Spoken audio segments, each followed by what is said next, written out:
দাও দাও করে জ্বলছে আগুন, পড়ছে ব্যবসায়ীর স্বপ্ন আর কর্মস্থল হারান শ্রমিকরা।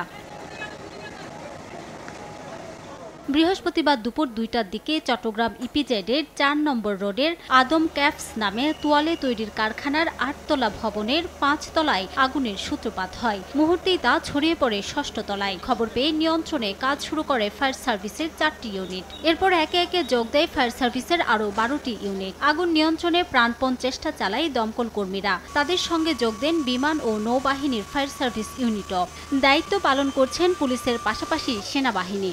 আতঙ্ক ছড়িয়ে পড়ে আশপাশের পোশাক কারখানাগুলোতে। কয়েকজন সিঁড়ি দিয়ে নামছিল, তারপরে আস্তে আস্তে ধীরে ধীরে সবাই নামতেছে। যখন বেশি আগুন লাগছিল তখন কেমিক্যালটা বেশি, যে এসিগুলো ফুটতে আছে গ্যাসের যেগুলা, আর এগুলা নিরাপত্তা কম। ফায়ার সার্ভিস, নৌবাহিনী, তারপরে আপনার বাংলাদেশ পুলিশ থেকে অনেকে লোক আসছে নিয়ন্ত্রণের চেষ্টা করতে, এখনো কিন্তু নিয়ন্ত্রণের বাইরে। আগুন ৬ তলা ৭ তলা এটা কভার করবে। এখানে চতুর্দিকে ইলেকট্রিক লাইন রয়েছে, অবস্টাকল রয়েছে, ভিতরে যাওয়ার কোনো স্পেস নেই। যার কারণে আমরা বড় গাড়ি দিয়ে, আমাদের স্নুকেল টিটিএল দিয়ে আমরা বাইরের থেকে কন্ট্রোল করি।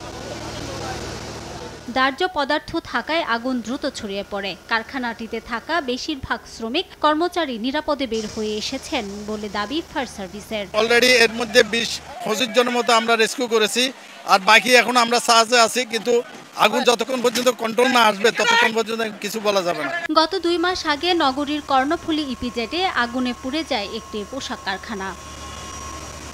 সময় সংবাদ, চট্টগ্রাম।